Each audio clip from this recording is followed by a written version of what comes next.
भारतीय सेना को उन्नत T-90 Mk3 टैंकों का पहला बैच प्राप्त हुआ है। स्थानीय रूप से भीष्म मार्क III के नाम से जाने जाने वाले इस उन्नत T-90 का निर्माण स्थानीय भारी वाहन फैक्ट्री द्वारा किया गया था। भारतीय सूत्रों के अनुसार आधुनिकीकरण न केवल टैंक में नई तकनीकों और प्रणालियों को एकीकृत करता है, बल्कि इसका उद्देश्य मौजूदा बेड़े की लड़ाकू क्षमता को भी बढ़ाना है। नई दिल्ली 300 T-90 टैंकों का आधुनिकीकरण करने की योजना बना रही है। भारतीय सूत्रों की रिपोर्ट है कि T-90 भीष्म Mk3 को अपग्रेड करने के लिए अपने स्वदेशी एकीकरण को फैल दे रहे हैं। भारत वर्षों से अपने मेक इन इंडिया कार्यक्रम का पालन कर रहा है, खासकर रक्षा के क्षेत्र में। न केवल रूस बल्कि पश्चिमी देश, जिसमें अमेरिकी निर्माता भी शामिल हैं, भारतीय क्षेत्र में अपने तकनीकी ज्ञान को विकसित करने के लिए मजबूर हैं। भीष्म Mk3 टैंक T-90 का एक एडवांस्ड वर्जन है, जो तीसरी पीढ़ी का रूसी मुख्य बैटल टैंक है। भीष्म Mk3 को विशेष रूप से भारतीय सेना के लिए तैयार किया गया है और इसमें भारतीय सेनाओं द्वारा सामना की जाने वाली असामान्य कार्य संबंधी आवश्यकताओं और पर्यावरणीय परिस्थितियों को पूरा करने के लिए कई अपग्रेड्स और मॉडिफिकेशन किए गए हैं। इसके काफ़ी डिटेल्स गुप्त रखे गए हैं, लेकिन कुछ रोमांचक मुख्य पहलू सामने आए हैं। T-90 Mk3 की मारक क्षमता में उल्लेखनीय वृद्धि देखी गई है, जिसका मुख्य कारण इसकी एडवांस्ड फायर कंट्रोल सिस्टम है, जिसमें एक डिजिटल बैलिस्टिक कंप्यूटर शामिल है जो लक्ष्य और गन कंट्रोल को सही बनाता है।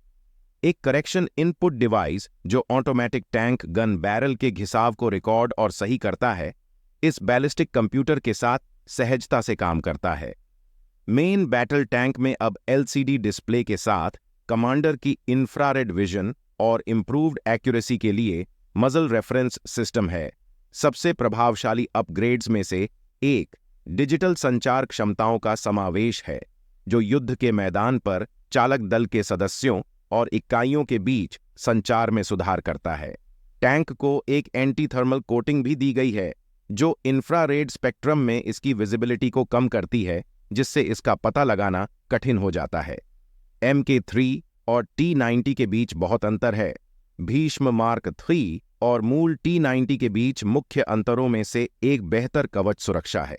भीष्म मार्क III में बेहतर संयुक्त कवच और एडवांस्ड एक्सप्लोसिव रिएक्टिव आर्म शामिल हैं। दोनों आधुनिक एंटी टैंक हथियारों के खिलाफ बेहतर सुरक्षा प्रदान करते हैं। एक और प्रसिद्ध अंतर भीष्म Mk3 में एक बेहतर इंजन का इंटीग्रेशन है। टैंक एक अधिक शक्तिशाली और विश्वसनीय इंजन द्वारा संचालित है, जो बेहतर गतिशीलता और युद्ध सीमा प्रदान करता है। यह अपग्रेड सुनिश्चित करता है कि भीष्म Mk3 रेगिस्तान से लेकर पहाड़ी क्षेत्रों तक विभिन्न इलाकों में अधिक प्रभावी ढंग से ऑपरेशंस कर सकता है। शुरू में भारत की योजना थी कि रूस T-90 टैंकों के स्वदेशी बेड़े को अपग्रेड करने में सक्रिय रूप से शामिल हो। ये योजनाएं 2022 में रूस और यूक्रेन के बीच युद्ध शुरू होने से पहले ही लागू हो गई थीं। 2021 के अंत में आधुनिकीकरण प्रक्रिया के एक हिस्से को पूरा करने के लिए T-90 भीष्म टैंकों का एक बैच यूरालगोंजावोड भेजा गया था।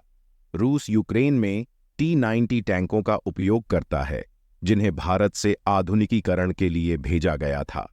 ऐसी भी खबरें थीं कि रूस यूक्रेन में भारतीय T-90 का उपयोग कर रहा था, जो पुतिन और मोदी के बीच बैठक का एक कारण था।